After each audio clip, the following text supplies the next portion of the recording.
വൃദ്ധമാതാപിതാക്കളോട് ക്രൂരത കാട്ടുന്ന ദുഷ്ടമനസ്സുള്ള മക്കളെക്കുറിച്ച് നമ്മൾ കേൾക്കാറുണ്ട്. ഇടുക്കി കട്ടപ്പനയിൽ മകൻ സ്വന്തം അച്ഛനോടും അമ്മയോടും കാട്ടിയ ക്രൂരതയെക്കുറിച്ച് അറിയണം.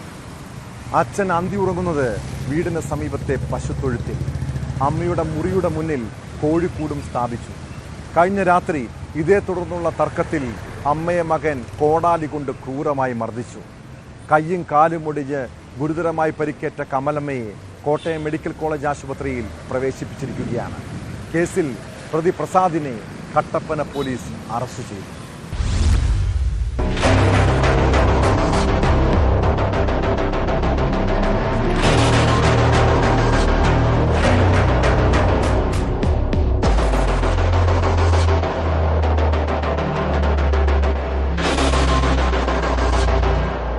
കുന്തളംപാറ കൊല്ലപ്പള്ളിൽ കമലമ്മയെയാണ് മകൻ ക്രൂരമായി മർദ്ദിച്ചത്.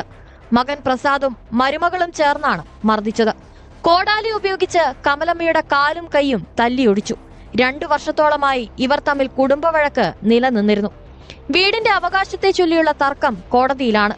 വീടിനോട് ചേർന്ന് താൽക്കാലികമായി മുറി പണിത് ഇവിടെയാണ് കമലമ്മ താമസിച്ചിരുന്നത്. അടുത്തുള്ള പശുത്തൊഴുത്തിലാണ് അച്ഛൻ അന്തി ഉറങ്ങുന്നത്.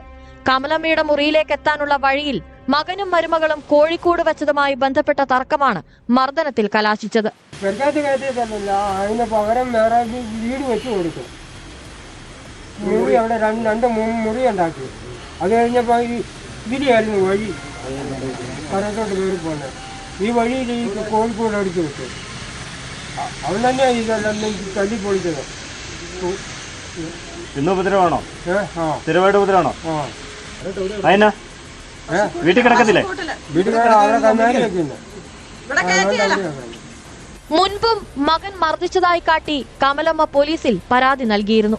നേരത്തെ ഇവള് വന്നതിന്റെ അന്ന് തള്ളക്കിട്ട് അടിച്ചിട്ട് സഹകരണാശുപത്രി പോയി 3 ദിവസം അമ്മ കിടന്ന് അവിടെ റെക്കോർഡുണ്ട്.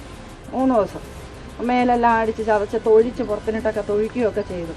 പക്ഷെ ഈ അമ്മയ്ക്ക് സത്യം പറഞ്ഞ ഒരിടത്തുനിന്നും ഒരു നീതി കിട്ടുന്നില്ലെന്നുള്ള ഏറ്റവും വലിയ കാര്യം. ശരിക്കും പറഞ്ഞാൽ സീനിയർ സിറ്റിസൺ അല്ല. സീനിയർ സിറ്റിസന് ഭയങ്കര നിയമമായിട്ട് ഉള്ള ചെയ്യാവുന്നതാണ്. പക്ഷെ കോടതിയിൽ പോകുന്നു, കോടതിയിൽ നിന്ന് പോരും, പോലീസ് സ്റ്റേഷൻ ചെന്ന് പരാതി കൊടുക്കും, പോലീസ് വരും, ഇവനോട് 2 വർത്താനമൊക്കെ പറയും, അവൻ ഇങ്ങോട്ട് ഇറങ്ങി വരും, പിന്നെ ഇവിടെ അടിയാം. കൈക്കും കാലിനും ഗുരുതരമായി പരിക്കേറ്റ കമലമ്മയെ കട്ടപ്പന കോട്ടയം മെഡിക്കൽ കോളേജ് ആശുപത്രിയിലേക്ക് മാറ്റി. പ്രസാദിനെതിരെ കട്ടപ്പന പോലീസ് വധശ്രമത്തിന് കേസെടുത്തു.